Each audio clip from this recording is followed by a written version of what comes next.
네, 시작하겠습니다. 제가 지난 시간에 일장 개관하면서 막 정신없이 왔다 갔다 했을 것 같아서 이제 다시 한번 갈무리를 하고서 진행하도록 할게요.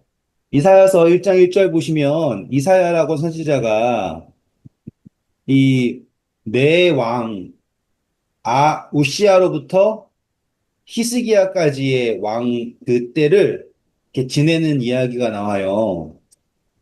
그래서 이 이사야 선지자는 따지고 보면 대체 몇 살까지 산 거야 라고 생각할 수가 있어요.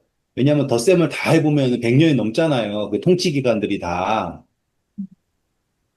그런데 이 왕들이 그냥 다 통치한 게 아니라 이렇게 공동 통치가 있었어요. 우시아가 나병에 걸리자 아들이 들어가서 통치를 하고 같이 통치하고 또 아들이랑 또 아들이 그러니까 이런 식으로 이렇게 겹치는 부분이 있어요. 그렇기 때문에 이 기간이 엄청 길었다가 아니라 현실적으로 한 사람의 생이 놀랍게도 네 명의 왕을 어떤 분들은 이사야가 므낫세 때 죽었다라는 분도 있어요. 그러니까 뭐 이게 어떻게 되었는가라고 생각하지 마시고 중요한 것은 이 네 왕 시기를 이사야라고 하는 선지자가 다 봤다예요. 그리고 히스기야 때는요, 이사야가 거의 끝까지 봤다 생각하셔야 되는 게 왜 그러냐?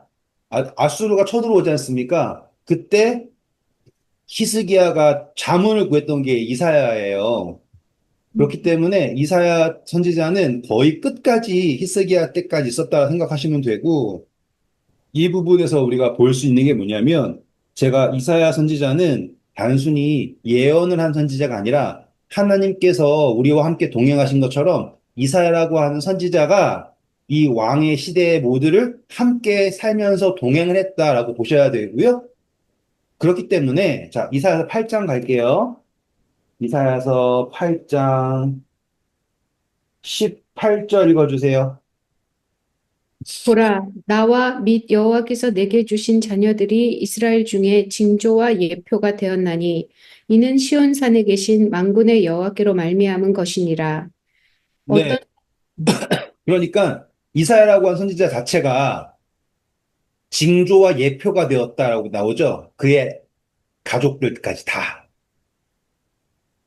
그러니 하나님이 이사야 선지자를 사용하시는 방법은 다른 선지자들과는 조금 달리 이사야 선지자를 봄으로써 모두가 다 하나님이 어떠하시다라는 걸 알 수 있게 하셨어요. 특별히 우리가 이제 아모스의 아들 이사야라고 하지 않습니까? 그래서 누구의 아들 하면은 나름 이름이 있는 사람이라고 그랬죠? 그래서 어떤 이제 연구가 제가 몰라요. 저도 이제 여기저기에서 읽어보고 찾아보고 하는 거잖아요. 그래서 이사야 선지자가 왕족이었다라고 하는 게 가장 유력해요. 그래서 뭘 알 수 있냐면 하나님께서 이 네 왕조, 왕들, 우시야, 요담, 아하스, 히스기야라고 하는 왕들을 그냥 두신 것이 아니라 하나님의 어떠한 현신처럼 이사야 선지자를 두시고서 그들의 통치 기간을 돌보셨다 해요. 그런데 이 통치 기간에 이사야가 있다라는 게 왜 그렇게 중요한가라고 얘기할 때 그전에는 예언이라고 하는 것이 하나님의 백성들에게 집중되어 있는 약간 이렇게 딱 이렇게 이런 예언이었는데 이사야 때는 모든 열방에 대해서 빰빰빰빰빰빰 다 이야기하면서 그 심판이라고 하는 것이 하나님의 통치라고 하는 것이 어떠한가라고 하는 것을 보여주시는 예언이 바로 이사야 때 일어나는 거거든요. 여기까지는 다 이제 갈무리가 되셨죠? 그러면서 이 이사야 때 항상 왕들의 이름을 얘기하면서 왕에 따라서 시기를 말해요. 그래서 지금 이 앞부분은 우시야 때예요. 우시야 때인데 이 우시야 때의 이야기가 나중에 이제 아하스로 곧바로 넘어가거든요. 그러면 요담 왕은 뭐야? 라고 얘기할 수 있지만 우시아가 죽기 전에 요담이라는 왕이 아들이 함께 통치했고 그 전환점이 요담이 왕이 통치했다라고 할 만한 그 시기가 없던 거예요. 별로. 그래서 그때 곧바로 아하스로 넘어가게 된 거고요. 그러면서 이 장면을 보시면 우시아가 통치하고 있을 때는 이사야가 이상을 봤어요. 그런데 나중에 우리가 오늘 공부하게 될 하나님께서 우시아를 이사야를 부르시는 장면은 언제냐면은 우시아가 죽던 해라고 하면서 장면을 정확하게 뭘로 조명하냐면 하나님의 보좌를 보는 선지자로 딱 나와요. 그러면 우리는 이 우시아 때 있었던 사건과 그리고 하나님께서 왜 그때 다른 때도 있잖아요. 왜 우시아라고 하는 왕이 죽을 때에 이러한 이상을 이 선지자에게 보이셨는가라고 하는 거를 우리가 역사서를 공부했으니까 그런 것들을 염두하면서 보는 거예요.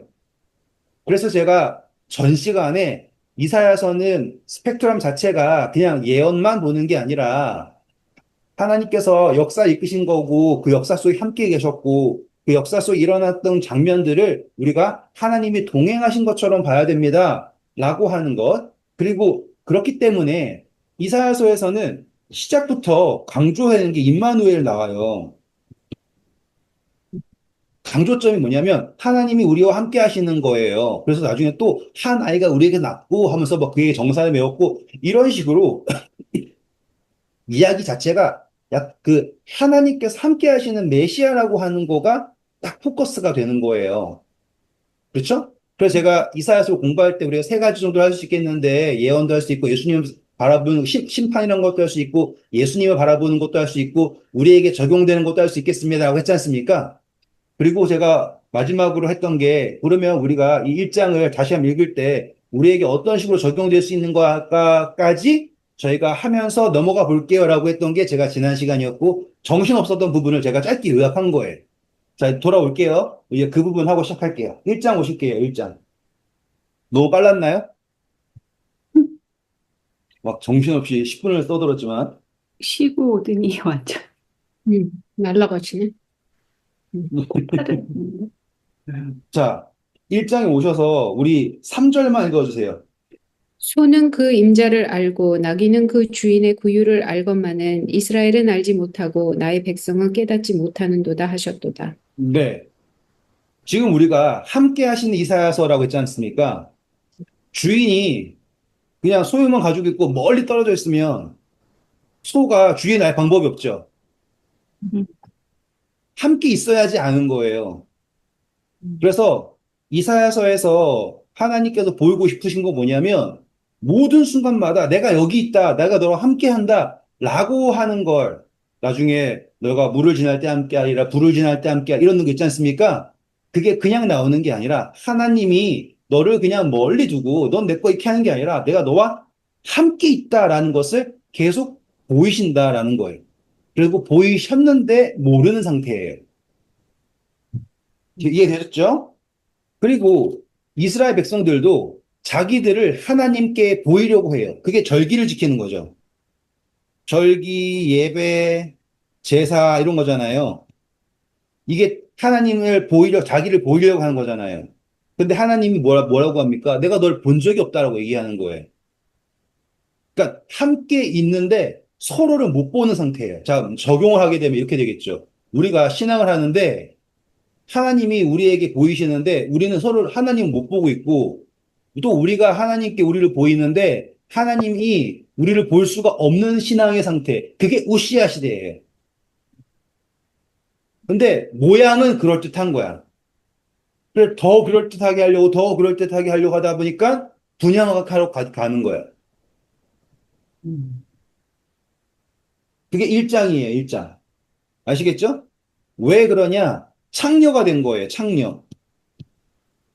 음. 창녀가 되었다라는 건 아까 말했죠? 한 남자를 사랑하는 게 아니라 자기에게 이익이 되는 거를 따라서 다른 남자를 사랑하고 이익을 위해서 다른 남자를 사랑하는 게 창녀예요. 그렇기 때문에 신앙을 자신의 이익을 위해서 쫓아가는 신앙을 하는 것을 따라서 이익이라고 하는 것이 하나님의 임재라고 착각하는 것 때문에 신앙이 비뚤어진 거예요. 우리 교회가 부흥하고 있다는 걸 뭘로 보는 거예요? 11조로 보고 재건축으로 보고 그쵸? 그걸로 바라보고 있는 것은 아닌데 계속, 이거 하니까는 돈이 많이 들어오네. 이렇게 하니까는 뭐가 잘 되네. 하고서는 그거 쫓아가다 보니까 하나님과 서로 함께 있지 못하는 거야. 하나님이 있는 곳에 내가 안 있고, 내가 있는 곳에는 하나님을 찾을 수가 없는 상태. 그래서 하나님께서는 그것을 찌꺼기라고 얘기하시고, 그 찌꺼기를 없애겠다, 순결하게 제거하겠다라고 하시는 게 일장의 적용인 거예요, 우리에게. 그러니 내가 지금 찌꺼기를 사랑하고 있는가? 라고 한다면, 내가 찌꺼기를 자랑하고 있는가? 라고 한다면, 나는 지금 말은 하나님 믿는다고 하는 우시하지만, 정작 내 안에는 정결한 것 자체가 없어요. 그렇기 때문에 하나님은 하실 수 있는 게 뭐예요? 소멸시키신다라고 하는 거겠죠. 아시겠죠? 그게 이제 공의와 구속으로 소멸시키고 회복하게 하시겠다. 나는 이제 더 이상 너의 찌꺼기를 다 지우고 다시 회복하게 되면 그 이후에 26절이에요. 너가 다시 순결한 신실한 도시가 될 것이다. 라고 하는 약속을 해주신다. 라고 하는 게 1장입니다. 자, 이제 적용까지 됐어요. 그러면 이제 우리 오늘 2장으로 넘어가 볼 거예요. 제가 흥분하는 걸 좀 줄이고 2장으로 이제 천천히 가볼게요. 오늘 제 생각에는 오늘 이사야가 선지자 부르심 받을 때까지 가보자라고 했는데 하다 보니까 안 된다라는 걸 딱 깨달았어요. 벌써 15분이 지나버렸기 때문에. 자, 오늘 2장에 들어가 볼 텐데요. 2장에 보시면 자, 1절 보세요.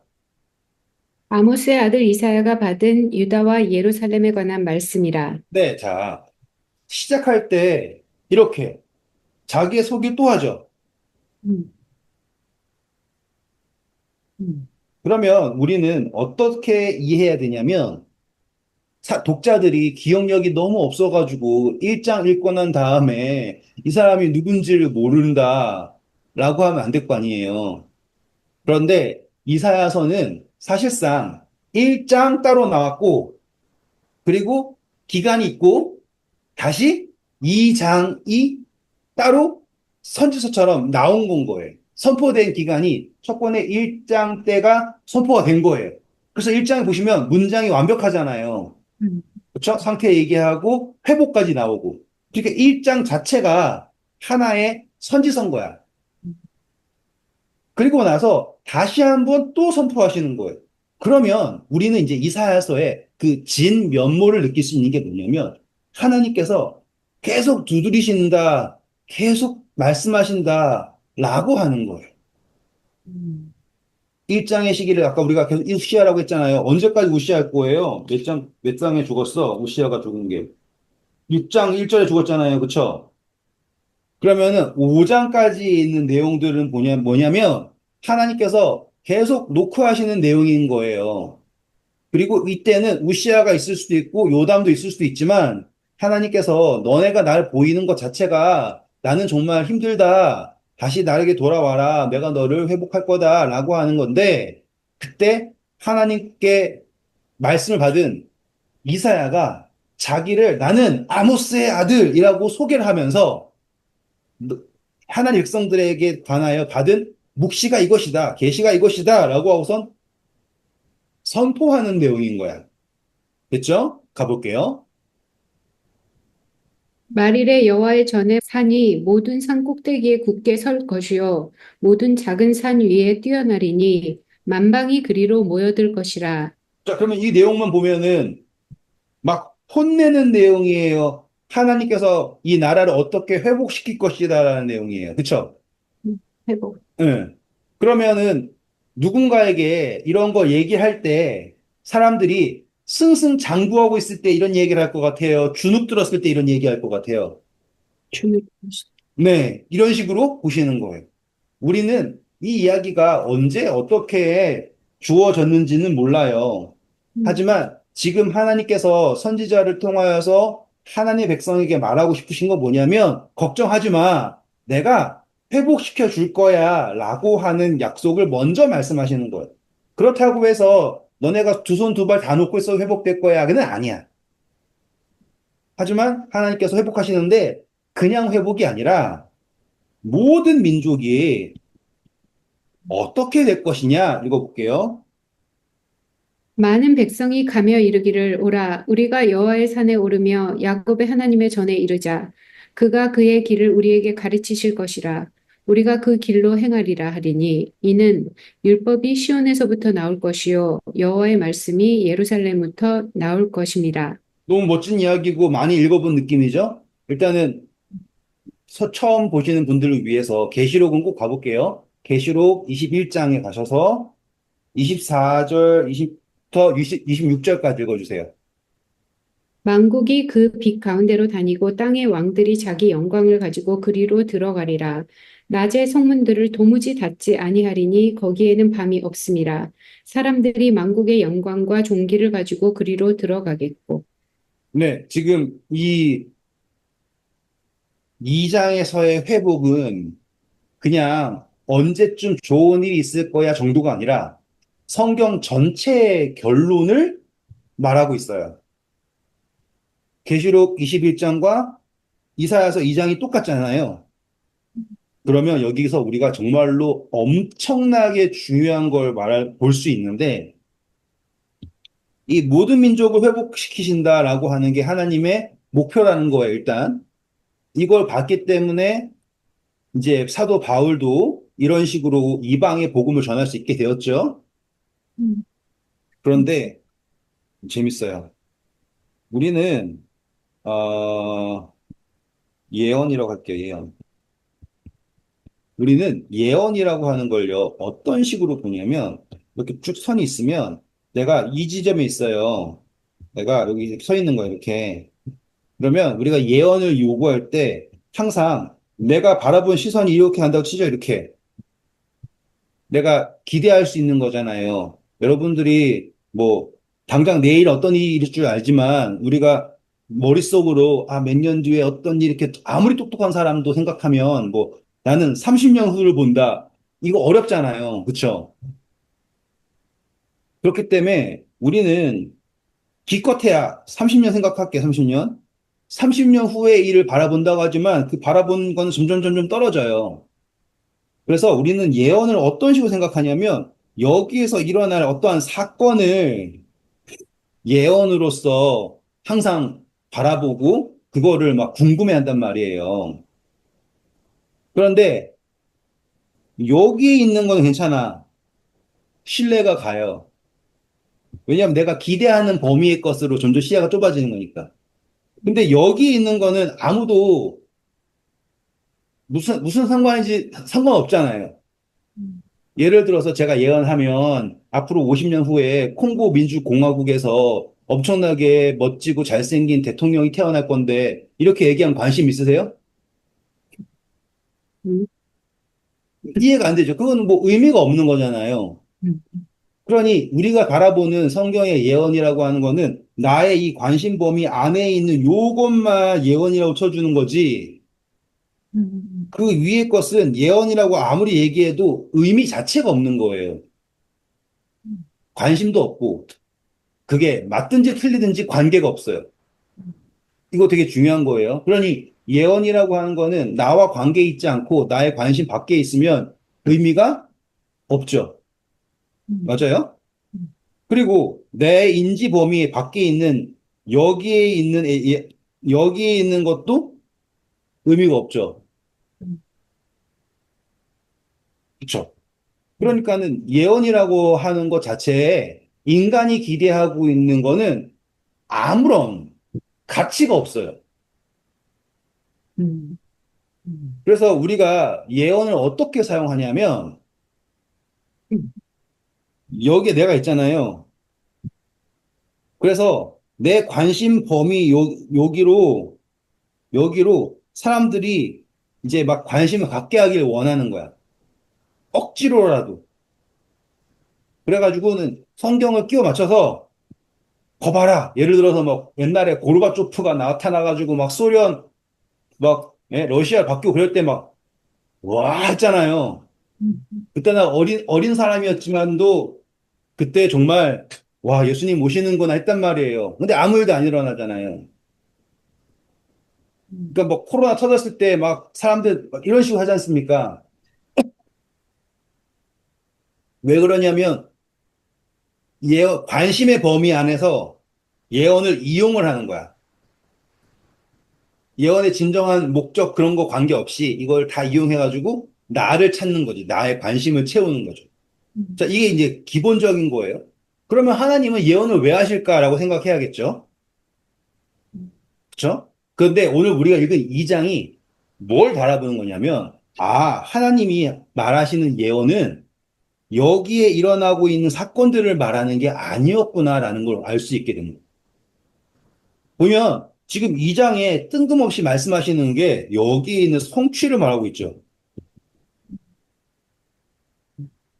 그러니까 신기하게도, 와, 이제 이거 오늘 여러분 정말 엄청난 걸 제가 공유하는 거예요. 우리는 그 전에 예언을 어떤 식으로 봤냐면 하나님이 위에서 예? 이렇게 하는 거다라고 이렇게 바라보는 시선으로 예언하시는 것처럼 봤잖아요. 네? 근데 예언은 하나님이 여기에서 받아주시는 걸로 보는 거예요. 마치 우리가 그 예언을 따라서 하나님한테 달려가는 느낌의 예언인 거야. 이렇게 달려가는 느낌의 예언인 거예요. 그러니까 하나님은 이미 우리를 품에 안고 계셔. 그래서 저기서 있는데 저기 넘어졌어. 그러니까 여기에서 꽈당하고 넘어졌는데 하나님은 넘어진 애로 보고 있는 게 아니라 여기에서 안겨 있는 애로 보고 있는 거야. 그러니까 예언의 관점이 다른 거예요. 다른 거. 이해되세요? 우리 그때 옛날 시간 개념하면서 영원, 미래, 현재, 과거 했잖아요. 그쵸? 그래서 모든 것이 하나님의 뜻에서 이렇게 시간이 내려오는 거고, 우리의 선택이 이렇게 갈지라도, 라고 했던 거 기억나세요? 네. 네. 그러니까 예언이라고 하는 건 이거를 거꾸로 한 거잖아요. 이렇게. 이 그림 자체가. 그러니까 하나님의 뜻이라고 하는 건 여기 있었잖아요. 하나님의 뜻. 그래서 하나님의 뜻이 현재 있는 우리에게 알려지는 게 예언이잖아요. 근데 결국에 보니까 결국에 미래가 우리한테 나타나죠. 그러면은 결국에는 하나님의 뜻이 우리에게 나타나잖아요. 음, 음, 그러니까는 예언이라는 것은 결국 하나님의 뜻과 우리가 만나는 거네요.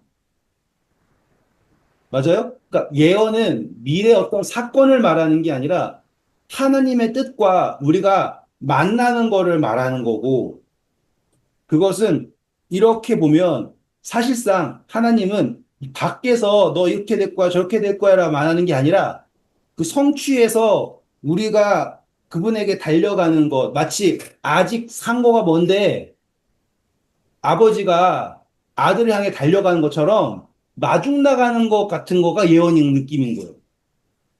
음, 그러니까 예언이 약간 좀 달라지지 않아요? 음, 음, 그러니까 탕자는 아직 아버지를 못 봤어. 음, 그게 이 시선이에요, 이 시선. 우리가 보라보는. 그래서 당장 내가 뭐 먹지? 내가 뭐 해야 되지? 어떻게 될까? 내가 죽기 전에 잘 죽을 수 있을까? 이 걱정하고 있을 때 아직 상고가 먼데 아버지는 아들을 보고 달려가신 거야. 그거가 나타나는 것들이 예언인 거야. 이렇게 생각하면은 느낌이 완전 다르죠. 점쟁이의 이야기와는 완전히 다르잖아요. 저는 이 장을 보면서 아니 왜 뜬금없이 갑자기 이런 이야기를 하셨을까? 당장 우시아 때 어쩌면은 우시아가 그 지금 막 나병 걸려가지고 국력이 막 바닥을 찍고 있을 때 그때 이런 예언을 하셨을까? 라고 생각할 수도 있는데 당장 그 당시 사람들은 아 어떡하지? 지금 왕 이상하게 됐고 뭐 나라가 아수르 때문에 엉망이고 막 이스라엘과 아수르랑 막 동맹해가지고 아람이랑 동맹해가지고 우리를 친다고 그러는데 괜찮을까? 막 이런 고민 당장 여기 있는 고민할 때 하나님은 뭘 말하고 계시냐면 완전한 성취를 바라보시면서 말하고 계시는 거야. 그러면 아 당장 포도 안 풀어줄 거면 왜 그런 얘기를 할까? 이게 아닌 거. 그건 되게 좁은 시선에서 예? 지금 내가 목말라 죽겠는데 나중에 뭐 양쯔강을 끌어오든 황하를 끌어오든 그게 무슨 상관이야? 이거는 아주 인간적인 관점이고 창조주의 입장에서의 예언은 이 2장 같이 당장에 있는 그걸 말하는 게 아니라 전체 회복에서 바라보시면서 선포하시는 위로. 그러니까 이 위로가 엄청나게 멋진 거예요. 그렇기 때문에 4절, 5절 보세요. 그가 열방 사이에 판단하시며 많은 백성을 판결하시리니 우리가 그들의 칼을 쳐서 보습을 만들고 그들의 창을 쳐서 낫을 만들 것이며 이 나라와 저 나라가 다시는 칼을 들고 서로 치지 아니하며 다시는 전쟁을 연습하지 아니하리라. 그러니까 지금 전쟁이 문제인 거잖아요. 예언 보니까. 걱정하지 마. 전쟁이 일어나는 것 이제 다 회복될 거고 모든 나라가 하나님께 굴복할 거고 그분에게 나아올 거고 시온에서 계명이 선포될 거고 율법이 선포될 거고 모든 것이 다 회복될 거야. 전쟁 이제 칼을 가지고 있을 의미가 없으니까 그걸로 농기구를 만들 거야. 자, 그러니 너희들이 해야 될 거는 그 다음 절 야곱 족속아 오라 우리 여호와의 빛에 행하자. 이해되셨죠? 음, 그러니까 이 빛의 행하자라고 하는 게 어떤 느낌인 거예요? 이거예요. 여기 있는 하나님한테 달려가는 느낌인 거야. 음, 당장 여기에서 성공하고 없어지고 뭐 그런 게 아니라 하나님한테 달려가자. 그러니까 빛으로 행하자라고 하는 거는 당장 성공을 말하는 게 아닌 거예요. 하나님한테 달려가는 길. 그래서 사망의 음침한 골짜기를 다닐지라도 내가 두려워하지 않는 것은 내가 그렇죠? 주께서 나를 안위하시는 거죠. 주의 지팡이와 막대기가 나를 안위하시나이다. 그게 내가 지금 빛으로 달려가는 길인 거예요. 너무 멋있죠? 음, 자, 그래서 이제 그 다음부터는 또 다른 이야기가 진행이 될 텐데 이제 설명입니다. 볼게요. 주께서 주의 백성 야곱 족속을 버리셨음은 그들에게 동방 풍속이 가득하며 그들이 블레셋 사람들 같이 점을 치며 이방인과 더불어 손을 잡아 언약하였음이라. 그 땅에는 은금이 가득하고 보화가 무한하며 그 땅에는 마필이 가득하고 병거가 무수하며 그 땅에는 우상도 가득하므로 그들이 자기 손으로 짓고 자기 손가락으로 만든 것을 경배하여 문제 보이시나요, 지금? 음, 네, 막 성공이 있어 보이죠? 네. 성공이 있어 보이는데 동시에 뭐도 있어요? 우상도 있는 거예요. 음, 그러니까는 예언이라고 하는 거를 되게 근시안적으로 바라보고 거기 잘 되고 안 되고를 쫓아가다 보면 실제로 행할 수가 없는 거예요. 음, 하나님은 결국에 말씀하고 계시는 게 딱 있는데 이제 나중에 그게 실로한 물이에요. 천천히 부드럽게 흐르는 실로한 물이라고 표현합니다. 그게 비추어가는 길이에요. 급하지도 않고 하나님 뜻으로 향할 수 있는 길인데 사람들은 당장의 변화를 원하는 거야. 당장 짠 하고 있는 거. 그게 이제 앞으로 설명이 나올 거예요. 계속 읽어볼게요. 선한 자도 절하며 귀한 자도 굴복하오니 그들을 용서하지 마옵소서. 너희는 바위 틈에 들어가서 진토에 숨어 여호와의 위엄과 그 광대하심의 영광을 피하라. 그날에 눈이 높은 자가 낮아지며 교만한 자가 굴복되고 여호와께서 홀로 높임을 받으시리라. 대저 만군의 여호와의 날이 모든 교만한 자와 거만한 자와 자고한 자에게 임하리니 그들이 낮아지리라.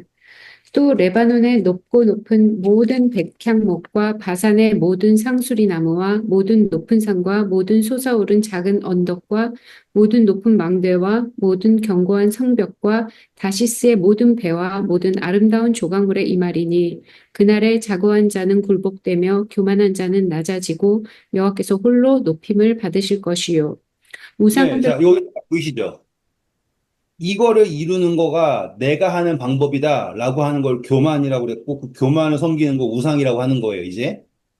사람이 만든 것, 교만. 근데 이 교만이라고 하는 게 그냥 되는 게 아니에요. 성공이라고 하는 거를 근거가 있어요. 근거가 있어요. 근데 그 근거는 하나님과의 관계에서 나오는 게 아니라 인간들 사이에서의 이기에서 바탕을 둔 성공. 그거를 따르는 것, 교만. 내가 잘했다라고 하는 것, 섬기는 것, 그것은 우상. 이렇게 되는 거죠. 그래서 사람들은 당장에 보이는 것을 쫓아가는 거예요. 다시 한번 얘기해 기억하셔야 돼요, 이거. 사람 서 있고, 사람들이 바라보는 거 이렇게 돼 있고, 그쵸? 하나님은 여기에서 바라보고 계시는 건데, 우린 여기에서 바라보고, 여기서 이루어지는 거 쫓아가다가 하나님의 빛으로 가는 길을 벗어나게 되는 상태. 이걸 항상 염두하면서 보셔야 돼요. 그래서 하나님이 달려오셔서 함께 오는 것. 이런 느낌으로 그냥 음, 밖에서 방관자로서 예언하는 느낌 말고 음, 함께 동행한, 그러니까 여기서 동행이라고 하는 거에 어느 정도인가라고 생각하셔야 되는 게 우리가 생각하는 동행은 어디를 갈지 모르는데 일단 같이 가자 정도가 아니라 하나님은 여기 성취를 아셔. 성취에서부터 오셔서 우리를 성취로 데리고 가시는 거야.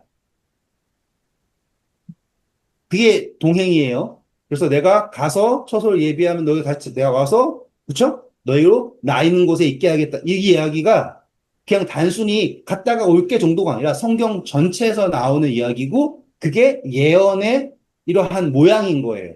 우리가 생각하는 점쟁이 예언 말고 그렇죠? 그리고 거기에서 그 목적이 뭐냐면 하나님이 아니라 자기를 섬기는 교만함을 없앤다예요. 교만. 교만을 없앤다라고 하는 것. 이게 포인트예요. 나중에 사간에 대해서 나오겠죠. 내가 지극히 높은 자와 비길이라고 하는 이야기. 그러니까 하나님이 싸우시는 건 무엇인가라고 하면 결국에 교만으로 가겠네요. 그렇죠? 그래서 다니엘서 보면은 가증 입에서 아 하는 거 나오죠. 그렇죠? 그게 다 똑같은 이야기로 연결이 되는 겁니다. 음, 이게 신기하잖아요. 왜 예언인데 항상 싸우는 거 보면 이건가? 맞는 말이에요. 왜냐하면 예언이라고 하는 것은 동행을 목적으로 하는 아버지가 마중 나가는 건데 교만하면 안 듣거든요. 그래서 지금은 잘 모르실 수 있겠지만 읽으시면서 여러분들이 알게 되실 게 이사야서는 궁극적인 목적이 그거예요. 그래서 마지막에 새하늘과 새 땅 이야기가 나올 때 음, 만납니다. 이렇게. 그때 여러분들이 감동을 느낄 거예요.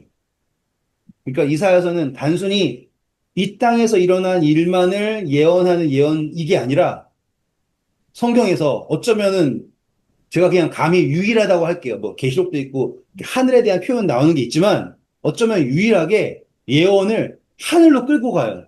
거기서 어린 양이 어떻게 되고 그다음에 뭐 매 월삭에 너희가 함께 만날 거고 이런 식으로 계속 예언을 그 음, 성취 막 악인의 멸망을 넘어서서 하나님과 함께하는 대로 끌고 가. 음, 그래서 이사야서가 매력이 있어요. 그게 음, 너무 멋진 거야. 그러니까는 단순히 뭔가 이루어졌어. 엄청 신기하지? 이 정도의 예언이 아니야. 항상 이사야서는. 음, 이해되셨죠? 자, 그래서 하나님의 목적은 무엇인가? 교만한 자를 끊고 그 사람들 사이에서 내가 최고야라고 말하는 게 의미가 없어요. 하나님은 하나님이시잖아요.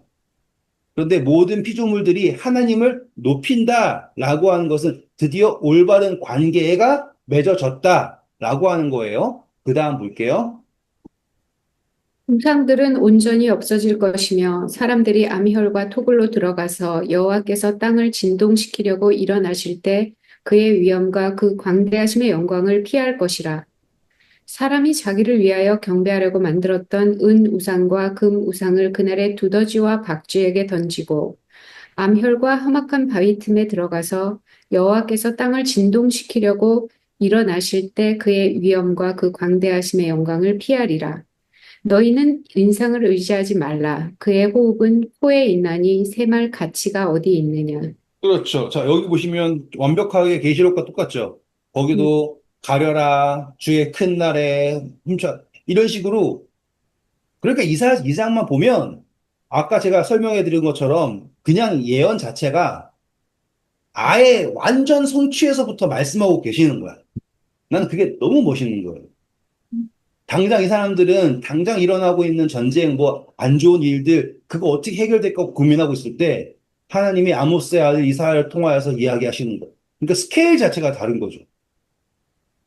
막 우리는 어떻게 될지 막 이거 고민하고 있을 때. 그렇다고 해서 하나님은 우리가 어떻게 될지 그런 거 작은 거니까 고민하지도 마. 이렇게 끝내시는 분이 아니에요. 왜냐하면 지금 동행하시고 계시는 분이잖아. 그쵸? 그게 우리가 히브리서 공부했던 거잖아요. 우리의 연약함을, 그쵸? 동정하시지 못할 뿐이 아닌 것이 우리와 똑같이 시험을 당하셨다. 라고 하는 게 히브리서에서 말한 거지 않습니까? 그러니 이 2장에서의 말한 것은, 자, 사람의 어떠함을 의지하지 말아라. 거기에는 아무런 희망이 없다. 하지만 모든 것이 시온을 통하여서 예수 그리스도를 통하여서 그렇죠? 이루어질 것이다. 라고 탁 멋지게 선포하는 말씀. 그게 2장이에요. 이렇게 설명 들으면서 읽으니까 2장 되게 멋있죠. 네. 자, 그런데 지금 하나님께서는 그냥 이 사람들을 그냥 둘 수 없겠죠. 왜냐하면 이 사람들이 지금 헷갈리는 게 있어요. 뭔가 나사가 잘못 꽂혔어. 그게 3장 1절이에요. 보라, 주 만군의 여호와께서 예루살렘과 유다가 의뢰하며 의지하는 것을 제하여 버리시되 곧 그가 의지하는 모든 양식과 그가 의지하는 모든 물과 용사와 전사와 재판관과 선지자와 복술자와 장로와 오십부장과 귀인과 모사와 정교한 장인과 능란한 요술자를 그리하실 것이며 오, 보세요. 지금 의뢰하는 거 뺀 교만의 근거들을 하나씩 제거하시는 거예요. 그러니까 내가 왜 교만한가 보잖아요. 그러면 내가 했던 그 성취들이거든요. 그 근거들이 있어요. 음, 나는 이것도 할 줄 알고 저것도 할 줄 알고 할 줄 알고 이런 거예요. 그래서 하나님은 친절하게도 이 교만의 근거들을 하나씩 하나씩 차근차근 다 없애시는 거예요. 정말 못됐다 이게 아니라 하나님이 우리가 온전히 깨닫게 하기를 원하시니까 심지어 너가 원하던 의뢰하던 나한테 양식이 이만큼 있으니까 하나님 그걸 치우시는 거예요. 음, 마치 부자가 추수를 많이 한 다음에 야 너무 좋은데 창고를 하나 더 늘려야겠는데 라고 했을 때 하나님이 말하는 게 뭐예요? 내가 너 생명을 취하면 그게 무슨 의미라고 했죠? 자 여기 보세요. 생명을 취해요? 의뢰하던 거 없어요. 의뢰하던 것을 없습니다. 사랑이에요? 네. 네, 이거 엄청난 사랑인 거예요. 음, 만약에 제가 하나님이었잖아요? 그러면은 파리 죽이듯이 죽어? 이렇게 하면 끝날 일이라고요. 아무런 문제가 없어요. 음, 근데 이 의뢰하던 것을 그냥 하나씩 하나씩 다 말씀하시면서 자, 여기서 이제 지도자들 나왔죠. 그 음. 이야기는 뭐예요? 지도자들을 그냥 눈 감고 믿었던 걸 말하는 거예요, 지금. 맞아요? 지도자들을 눈 감고 믿고 그냥 따르는 거. 하나님을 따르는 게 아니라 위에서 얘기하니까 따라야지 라고 얘기하다든지. 이런 것들을 제가 지금 폭을 넓혀서 말씀드리는 거예요. 그런 것들을 하나님께서 지금 기아가 잘못 꽂혀져 있는 거예요. 하나님께 연결되어야 될 그 신앙이, 믿음이 사람에게, 물질에게 연결되어 있는 것들 하나님께서 자르신다. 사랑이에요. 음, 자, 그렇게 됐을 때 사람들이 할 만한 게 없잖아요. 그쵸? 그러니까 교만할 수가 있어요, 없어요? 교만의 근거는 내가 왕년애잖아요. 그쵸? 음, 그러게요. 사람이 참 별로예요. 그쵸? 예. 할 수 있는 게 내가 왕년애밖에 없어요. 그게. 얼마나 불쌍해요. 음. 그러니까 결국에는 알게 될 거지만 하나님께서는 좀 빨리 알게 하고 싶으신 거야. 그거 모르고 죽을까 봐. 사랑이에요. 그쵸? 자, 읽어보겠습니다. 계속.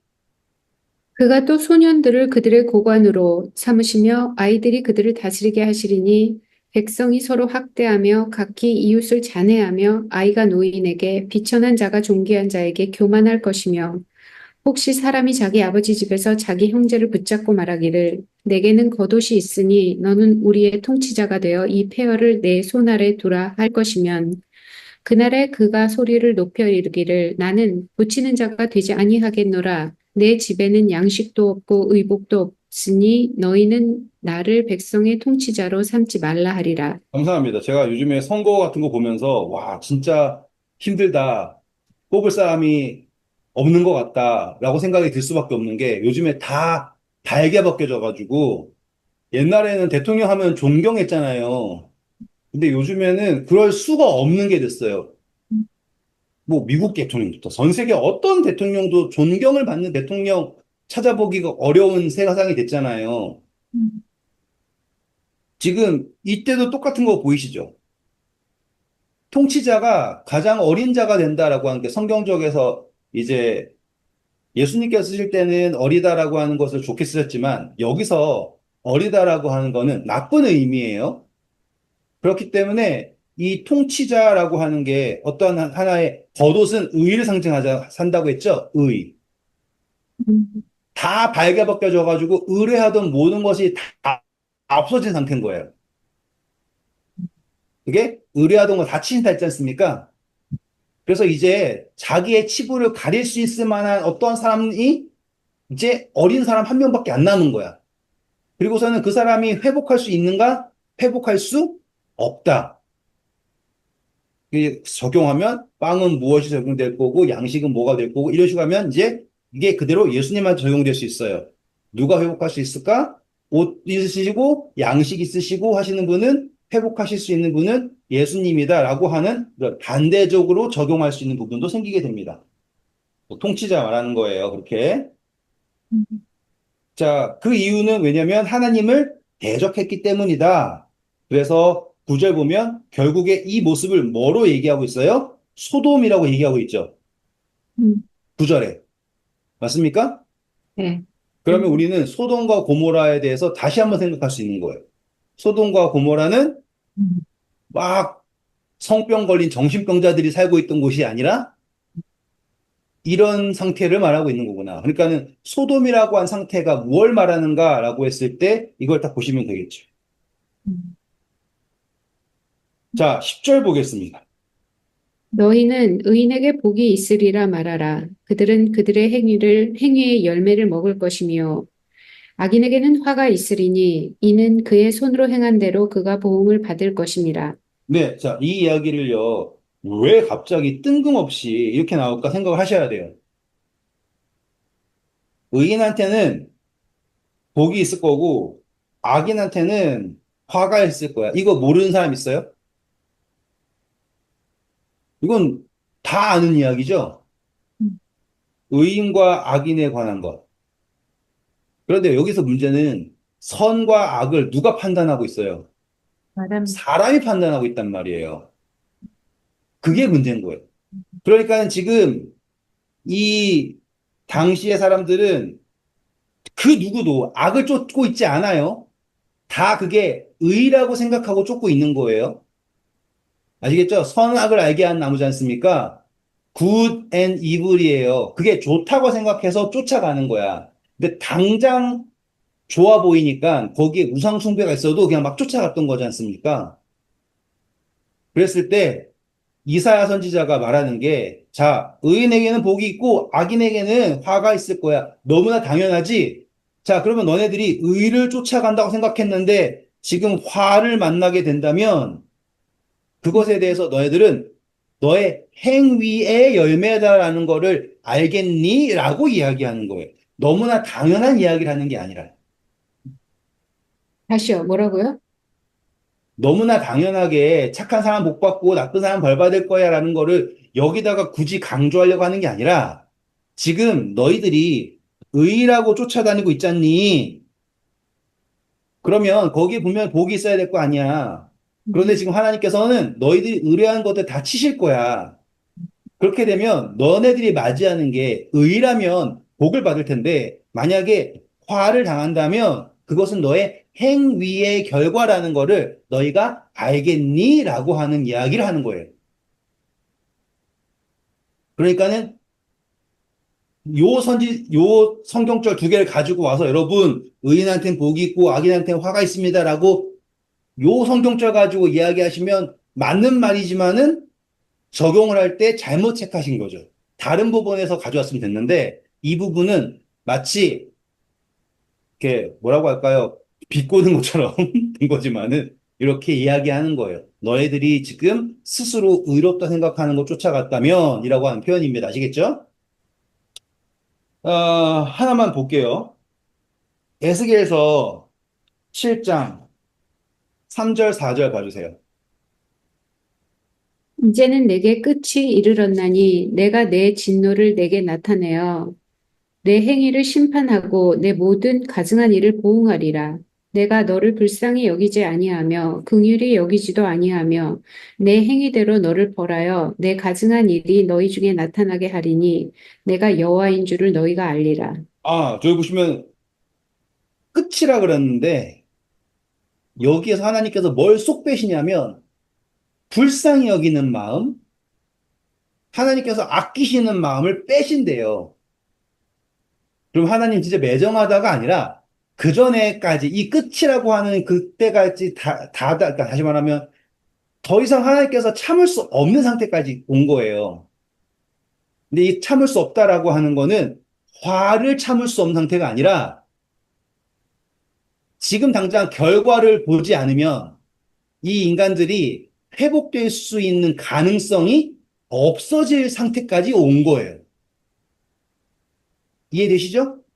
하나님이 화를 참을 수 없는 상태까지가 아니라 인간들이 눈도 막히고 귀도 막히고 코도 막히고 다 막혀가지고 이 죄의 결과를 마주하지 않고서는 회복될 수 없는 상태까지를 끝이라고 하고 그때 하나님께서 여전히 불쌍히 여기시는데 그 아픈 마음을 거기에다 넣으시면 죄를 온전히 깨달을 수가 없죠.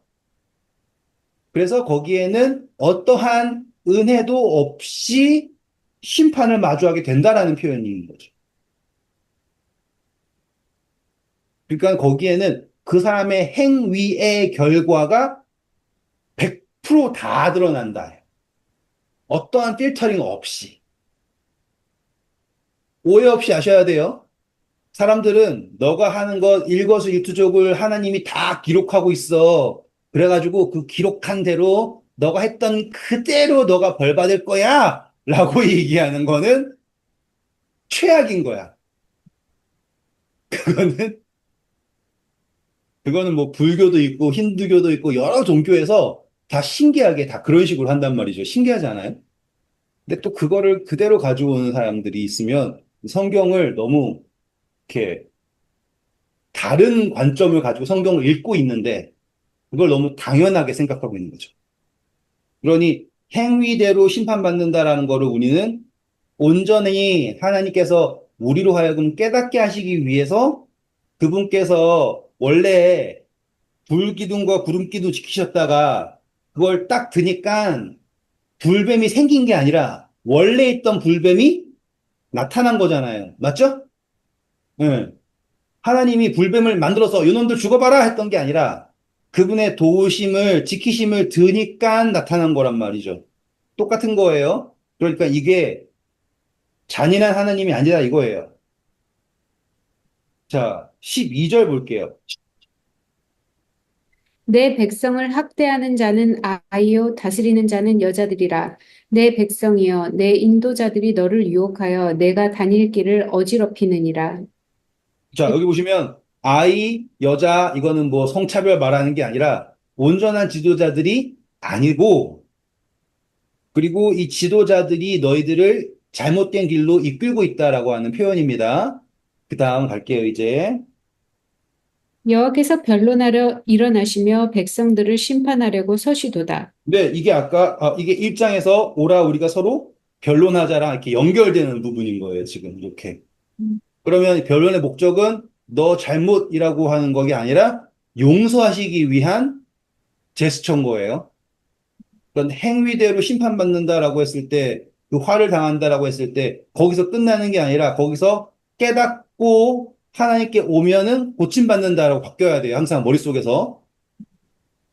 심지어 이방 사람들도 회복된다예요, 그게. 그 다음, 여호와께서 자기 백성의 장로들과 고관들을 심문하러 오시리니 포도원을 삼킨 자는 너희이며 가난한 자에게서 탈취한 물건이 너희의 집에 있도다. 그러니까 지금 하나님께서는 지도자들이 잘못 이끌고 있는 것들에 대해서 하나님께서 짠짠짠짠 하시겠다라는 거잖아요. 다 치우시겠다는 말이잖아요. 음, 얼마나 얘들이 못됐냐면 15절 보시면 맷돌로 하는 거 보이죠? 음, 나와요? 네, 네, 아주 잔인하죠, 그렇죠? 음, 네, 이런 것들에 대해서 하나님께서 지금 너희들에게 얼마나 나쁜 것이 있냐? 16절 볼게요.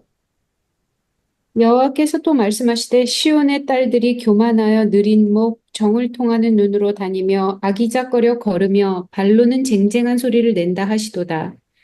그러므로 주께서 시온의 딸들의 정수리에 딱지가 생기게 하시며 여호와께서 그들의 하체가 드러나게 하시리라. 그러니까 지금 겉모습으로 예쁜 척, 예? 이렇게 하고 있다는 표현이에요. 점잖은 척 하면서 이야기하지만 딸그랑 거리면서 음, 자기가 어떠하다고 표현하지만 하나님께서는 정수리부터 수치를 드러내셔서 이 사람들에게 자기를 의뢰하던 그 오만함을 지우시는 거예요. 그래서 그들이 의뢰하던 18절부터 나오는 모든 장신구들을 다 23절 보시면 제거한다라고 나오죠. 맞죠? 그게 위에 있던 너희들이 의뢰하던 것들을 지운다. 여자에게 자기가 예쁜데 왜 예쁘냐라고 했던 장신구들을 다 없애버린다라고 하는 연결점입니다. 그러니까 이 대칭 구도예요. 그래서 24절 보시면 썩은 냄새가 난다 그러죠? 음, 네. 그래서 그들이 생각했던 모든 것들을 자기가 아름답다라고 믿었던 모든 것들을 다 지우시게 되고 그렇게 되었을 때 26절. 그 성문은 슬퍼하며 곡할 것이요 시온은 황폐하여 땅에 앉으리라. 네, 이렇게 해가지고 오늘 결론이 뭐냐면 너네들이 의뢰하던 모든 것을 지우게 되면 아까 시온이 나왔죠, 여기에 지금? 음, 2장에서 시온은 어떤 산이라고 나왔어요? 2장 3절에 보면 모든 백성이 시온한테 나온다 그랬죠. 음, 맞습니까? 네, 2장 3절과 그러면 2장 3절은 제일 끝에 결론이야. 그러니까 2장 3절 여기 있어. 2장 3절. 여기에 있는 시온이에요. 근데 3장 26절에 있는 시온은 여기 있어. 그쵸? 근데 여기에 있는 시온 어떤 시온이에요? 벌거벗겨져가지고 완전 엉마에 앉아가지고 냄새나고 완전히 이거 엉망의 시온이죠. 음, 음, 그런데 하나님께서 바라보시는 시온은 여기 있어요. 음, 근데 당장 내가 마주하게 될 시온은 어떤 시온이야? 이 시온이야. 음, 우린 이 시온을 바라보면서 하나님 나빴어 라고 얘기할 거예요? 라고 얘기하기에는 여기에서의 하나님이 이렇게 우리를 기다리시고 계시는 거예요. 그냥 거기에 그냥 기다리고 계시는 게 아니라 이렇게 오셔서 임마누엘 하셔서 우리를 이끌어 가시는 거예요. 그런데 그 임마누엘이 어느 정도냐면 처녀가 잉태하여 아이를 낳으리니 이름을 임마누엘이라. 그 처녀가 누구라고 이제 공부하겠죠? 우리 공부했지만 근데 좀 이따가 한 아이가 우리에게 낳다. 그에게 정사함이 없고 그리고 거기에서는 영이 임하시는데 짠짠짠짠 이런 식으로의 약속이 나오는 거예요. 그러니까는 단순히 그냥 정죄만 있는 게 이사야서가 아니라 계속 하나님이 저 끝에서부터 우리를 품고 있는 이 모든 거에서 품고 계시는 것. 그리고 예수님을 우리에게 주시는 이야기가 이사야서의 그 굵은 흐름으로 오는 거예요. 그러니까 너무 멋지잖아요.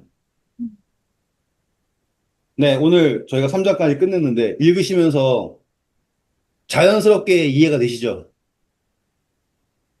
뭐 네. 소선지서랑 대선지서랑 그냥 길이만 다르지 그냥 같은 책이에요. 그리고 충분히 그냥 읽을 수 있어요. 괜히 여기에서 이상한 거를 적용시키다가 어려워지는 거예요. 지금 뭐 적용한 거 없죠?